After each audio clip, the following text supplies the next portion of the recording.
Tobias on the hill. Tobias on the hill.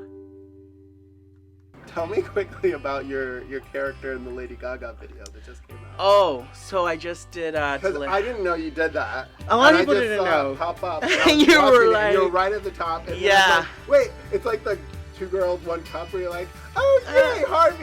Wait, no.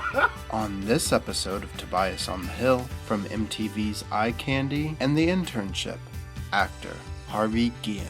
I remember asking my mom for money when I was in 4th grade for an acting class that they were doing at the YMCA or something. And it wasn't that much, it was like $25, but in 4th grade, I don't have $25. And I remember asking her and she was like, no hay dinero, which is like, translates to like, we don't have money for that. And then she goes and buys bats and baseballs for my brothers for baseball. Right. And I was like, wait a minute, you have money for baseball? And it's like, well, that's different. You know, it's a sport. And it's like, but this is my sport. Right. Acting's my sport. If I earn my own money, I can do whatever I want. And she said, yeah. And I was like, deal. And since 4th grade, like, I just started doing like odd jobs here and there. Like, I worked at a swap meet. Like, I collected cans on the weekends out of like trash cans. Like, I was like, I would go to like the nearby Ralph's with my little bag of like cans and get like $3.26. It was ridiculous. Yeah. And I was like, okay, all right, you know, 8 more of these, and yeah, like, here we go. Okay, and then it really did teach me something, that if you want something bad enough, you shouldn't rely on others. Don't count on anybody. You know, you can't count on anybody, because even in your darkest hour, your shadow leads you. I remember being in high school, and the teacher sending me to the counselor because they're doing career day, and I had to just put actor on my form. So she said you did the Yeah, she said to the counselor, she's like, you need to talk to someone. Actor? I don't think so. Get out of here. And I was like, okay. So just like, I don't know what to do. Right, everyone else was just like, firefighter, great, lawyer, actor. Like, we have a solution for all these other things. Oh, I don't think so. You marched down that hall to the counselor's office, mister. What? What? I didn't do anything. I just put... don't say the word. Don't say the A word. Just go down and talk to someone who can help you. Who can help you? He's sick in the head. My first thing ever on camera was a short for HBO. I auditioned for a short called El Tux. It was the first time I was ever really kind of in front of camera, and I had to like learn really quickly on my feet, because there's dialogue that you don't know, you know, when you're doing theater your whole life, and then you get your first gig and you're like, oh, and they're like, back to one, and they're like, who's one? Who are they calling? And back to Harvey, back to one. Yes.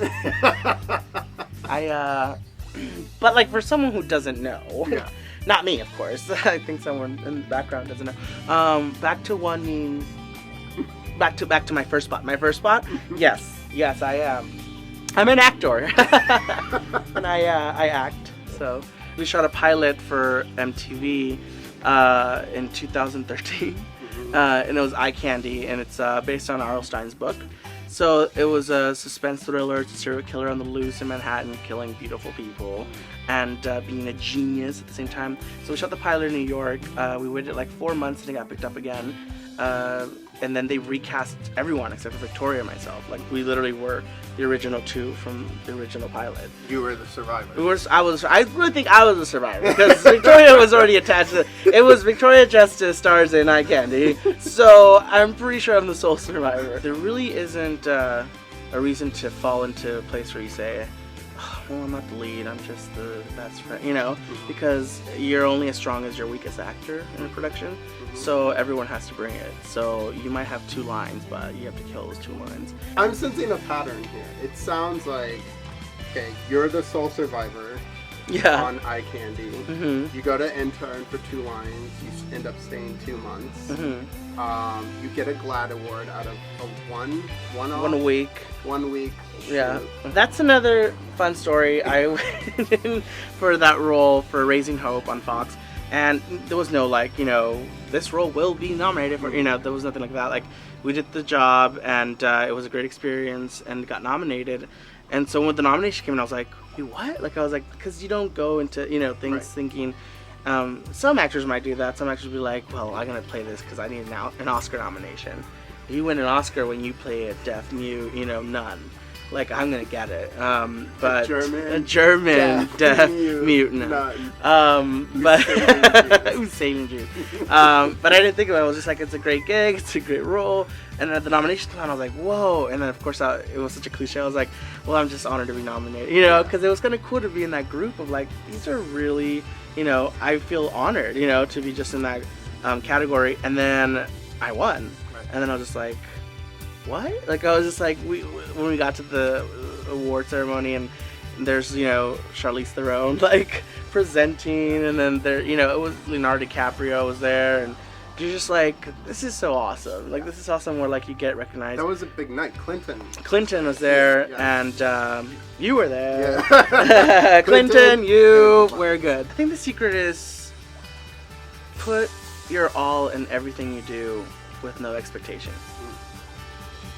I think that would be the best thing, just because if you put your all and don't get what you're expecting and have expectations and feel like you're owed something, you become resentful and you become angry that, well, I did a great job in that play, and why wasn't I, and there's bitterness, and bitterness grows inside of you, and it adds on to like a ball, it's like a little bit, and the next play is like, well, here we go again, did a great job on that commercial, and no one bothered it, and then there's like, but you know what I mean, but if you just do good work and you put it out, and if something comes of it, something comes of it, but if something doesn't come, then it's like, I still put out good work. Right.